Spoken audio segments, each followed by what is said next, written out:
नमस्कार, मी अविनाश पाठक आणि आपण बघत आहात प्रतिध्वनी चॅनलवरील स्पष्ट आणि परखड कार्यक्रम। प्रेक्षक हो, आपल्या महाराष्ट्रातले एक महान नेते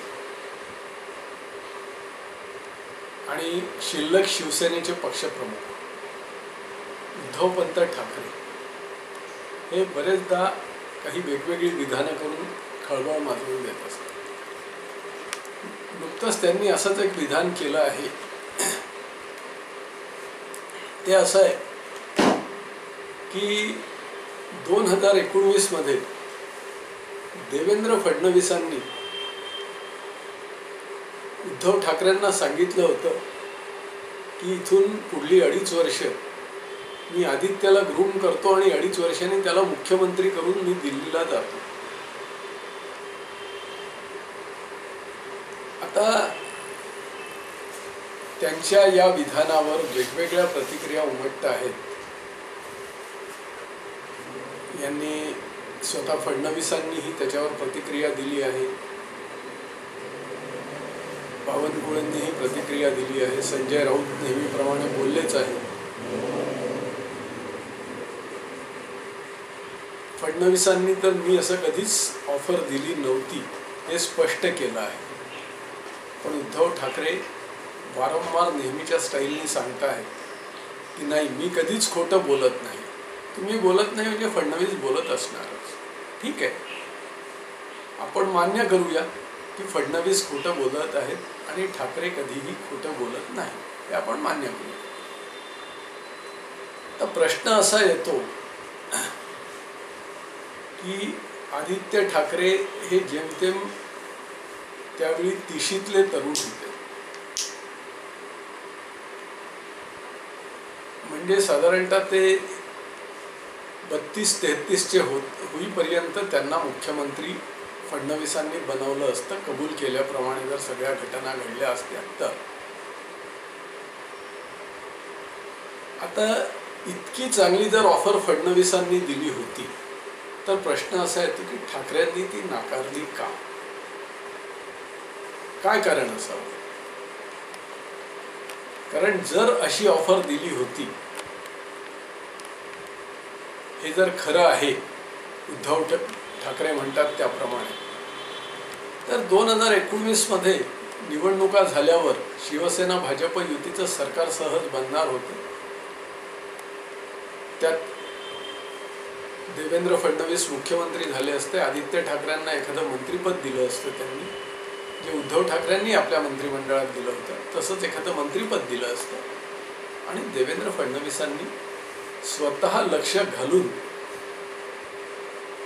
त्यांचं व्यवस्थित ट्रेनिंग कसं देता येईल, ग्रूमिंग कसं करता येईल हे बघितलं असतं। कारण स्वतः देवेंद्र फडणवीस एक चतुर राजकारणी आहेत, एक उत्तम प्रशासक आहेत, उत्तम अभ्यासकही आहे।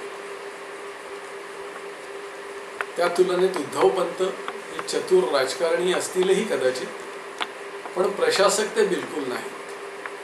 हे त्यांच्या 2.5 वर्षाच्या कारभारावरून महाराष्ट्राने अनुभवलं आहेच। तर आता अशा याच्यात जर देवेंद्रजींनी यांना इतकी चांगली ऑफर दिली होती की तुम्ही यांना आदित्य ठाकरेला माझ्या हवाली करा, मी त्याला 2-2.5 वर्षात तयार करतो आणि त्याला मुख्यमंत्री बनवून मग मी दिल्लीला जातो, त्यात वावगं काहीच नव्हतं। आणि फडणवीसांच्या शब्दावर विश्वास ठेवायला काही हरकत नव्हती। ठीक आहे, तुम्हाला रिस्क वाटत असेल पण थोडी रिस्क घ्यायलाही काही हरकत नव्हती। काही नाही तर 2-2.5 वर्षात फडणवीसांच्या तालमीत ट्रेनिंग तर मिळालं असतं, पण उद्धव ठाकरेंनी हे काहीही केलं नाही।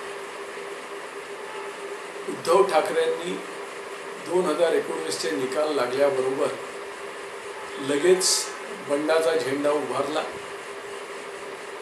भाजपला बाजूला सारून शरद पवारांच्या कच्छपी लागलेत आणि त्यांनी शरद पवार आणि इंदिरा काँग्रेस यांच्याबरोबर सरकार बनवलं। म्हणजे ज्या बाळासाहेब ठाकरेंनी या दोन व्यक्तींना आयुष्यभर कायम विरोध केला होता, त्यांच्याच मांडीला मांडी लावून हे सरकारात जाऊन बसले. मग यांनी आदित्यला आपल्या याच्यात मंत्रिमंडळात घेतलं, पण त्याला तसं ट्रेनिंग द्यायला कोणीच नव्हतं. त्यामुळे मग काय झालं काय नाही हे उभ्या महाराष्ट्राने बघितलंच आहे, आपणही बघितलंच आहे. आणि शेवटी काय झालं ते आपल्या सगळ्यांना माहीत आहे. जर आदित्य ठाकरेंनी त्यांच्या सोबत ट्रेनिंग घेतलं असतं तर एक चित्र निश्चित वेगळं राहिलं असतं. पण तसं न करता उद्धव पंतांनी ही वेगळी चूल मांडली. तर एकनाथ शिंदे सांगतात तसं आपल्या कारकिर्दीत फक्त 2दा ते मंत्रालयात गेले. फेसबुक लाईव्हवरूनच त्यांनी सगळा कारभार चालवला. राज्यात एवढी भीषण परिस्थिती असतानाही कधी लोकांना भेटायला गेले नाही. आणि त्यामुळे काहीसं बदनाम होऊन त्यांना सरकार सोडावं लागलं होतं. त्यात त्यांच्या पक्षात मोठं बंड झालं. ते आता बंड त्यामागची कारणं वेगळी आहेत. पण जर त्यांनी त्यावेळी हा जर प्रस्ताव होता तो जर मान्य केला असता तर कदाचित वयाच्या 33व्या वर्षी महाराष्ट्राचा सर्वात तरुण मुख्यमंत्री बनण्याचं भाग्य आदित्य ठाकरेंना लाभलं असतं. इतिहासात ती एक वेगळी नोंद झाली असती. आणि एक हे जे पवारांच्या नादी लागून हे जे मुख्यमंत्रीपद स्वीकारावं लागलं आणि त्यात यांची जी काही बदनामी झाली ती बदनामी ही टळली असते. आणि सगळ्यात महत्त्वाचं म्हणजे पोटच्या पोरातला मुख्यमंत्री झालेलं त्यांना याची देही याची डोळा बघता आला असतं. पण हे उद्धव पंतांनी काहीही केलं नाही. त्यांनी सरळ पवारांबरोबर संधान बांधलं, सरकार बनवलं. 2.5 वर्षात पांदान वाजलं, पक्षही फुटला. आज एका शिल्लक गटाचे प्रमुख म्हणून ते ओळखले जातात. फक्त आम्हीच कसे थोर हे अगदी ते आदित्य, संजय राऊत हे सगळे शिरात आणून सांगत असतात. यात आता झालं काय या मंडळी की आदित्य ठाकरेला ही जी संधी मिळाली असती ती कायमची गमावलेली आहे. याचाच अर्थ काय की पोटच्या पोराचं त्याची जी प्रगती होणार होती त्या प्रगतीच्या आड उद्धव ठाकरे आलेले आहेत. उद्धव ठाकरे हे काही मुख्यमंत्री म्हणून यशस्वी राहिले नाही. पण तेच आदित्य जर फडणवीसांच्या तालमीत तयार झाला असता आणि तो नंतर मुख्यमंत्री झाला असता 2022च्या एप्रिल मे या काळात, तर कदाचित हे 2-2.5 वर्षाच्या कारकिर्दीत त्याला एक वेगळी संधी मिळाली असती. ती संधी उद्धव पंतांनी गमावली आहे. याचा दुसरा अर्थ काय निघतो की पोटच्या मुलाची संधी फक्त व्यक्तिगत स्वार्थासाठी उद्धव पंतांनी गमावली आहे. आपल्याला अकबर बिरबलाच्या माकडिणीची गोष्ट माहीत असेल. एका टाक्यात माकडीण आणि तिचं पिल्लू असे दोन्ही बिरबलांनी सोडले आणि त्या रिकाम्या टाक्यात हळूहळू पाणी सोडायला सुरुवात केली. जसं जसं पाणी वर चढायला लागलं तसं तसं त्या माकडीने पिल्लाला आधी पाठीवर घेतलं, मग डोक्यावर घेतलं आणि ज्यावेळी लक्षात आलं की आता ते पाणी आपल्या नाकातोंडात जाणार आहे त्यावेळी त्या माकडीने सरळ त्या पिल्लाला खाली ढकललं आणि त्याच्या उरावर उभी राहिली. त्यावेळी तिने आपलं मूल वाचवायचं हा मुद्दा बाजूला ठेवून स्वतःचा जीव कसा वाचवायचा एवढंच बघितलं. इथे उद्धव पंतांनीही नेमकं तेच केलं आहे. पोरगा होईल तेव्हा होईल हो, आपल्याला काय, तो त्याच्या नशिबाने घेईल. मला आज संधी मिळते आहे तर मी मुख्यमंत्री होऊनच जाणार. महाराष्ट्राच्या मुख्यमंत्र्यांच्या यादीत तर माझं नाव आलं, भले मी काही केलं नसेल, फारसे काही दिवे लावले नाही, पण तरीही माझं नाव मुख्यमंत्री म्हणून आहे. माझी मुख्यमंत्री म्हणून मी आता आयुष्यभर ओळखलं जाणार आहे.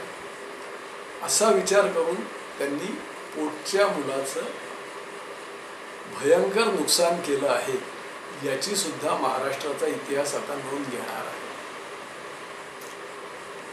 आता ही बदनामी उद्धव पंतांना टाळता आली असती, पण क्षणिक मोहात त्यांनी ती टाळली नाही. असाच यात निष्कर्ष निघतो.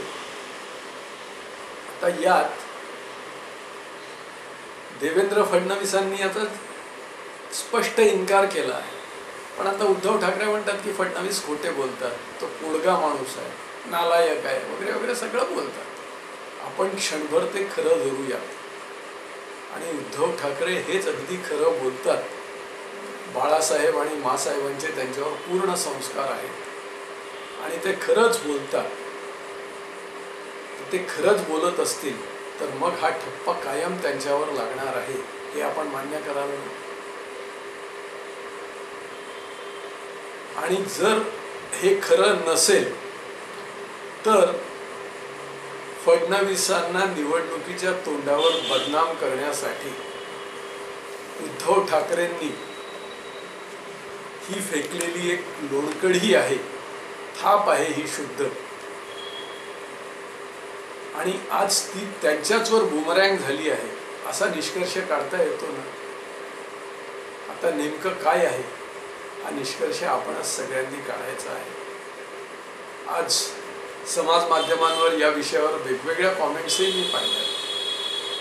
उद्धव पंतांच्या या स्टेटमेंटवर विश्वास ठेवायला कोणीच असंही तयार दिसत नाही. मुळात फडणवीसांनी तर असं म्हटलं आहे की एकदा तुम्ही अमित शहांचं नाव घेऊन 2.5 वर्षाचं मुख्यमंत्रीपद शिवसेनेला देऊ असं म्हणता, आणि एकदा तुम्ही फडणवीसांचं नाव घेऊन आदित्यला 2.5 वर्षाचं मुख्यमंत्रीपद देऊ म्हणता. यातलं खरं काय समजायचं की दोन्ही दोन वेगवेगळ्यांनी दिले होते, मग तुम्ही त्यातला एक कोणता तरी का नाही स्वीकारला? पण या प्रश्नाची उत्तरं आज आपल्याला मिळणार नाही आहेत. या घटकेला तरी या सगळ्या प्रकारातून दोनच निष्कर्ष निघतात. एक निष्कर्ष असा की उद्धव पंतांनी महाराष्ट्राच्या जनतेला थाप मारली आहे, आणि दुसरा निष्कर्ष असा की फडणवीसांनी दिलेली ऑफर नाकारून त्यांनी पोटच्या मुलाचं आयुष्यात कधीही न भरून निघणारं नुकसान केलं आहे, याची नोंद महाराष्ट्राचा इतिहास कायम घेणार आहे. प्रेक्षक हो, हा व्हिडिओ तुम्हाला कसा वाटला ते अवश्य कळवा. आपल्या प्रतिक्रियांचं स्वागत आहे. आपण हा व्हिडिओ जर आपल्याला आवडला असेल तर लाईक करा आणि इतरांनाही शेअर करा. आपण प्रतिध्वनी यूट्यूब चॅनल सबस्क्राईब केलं असेलच, जर केलं नसेल तर निश्चित लवकरात लवकर करा आणि इतरांनाही ते करायला सांगा. त्यांनाही हा व्हिडिओ शेअर करून त्यांच्याही प्रतिक्रिया मागवा, त्याचंही स्वागत होईल. नमस्कार.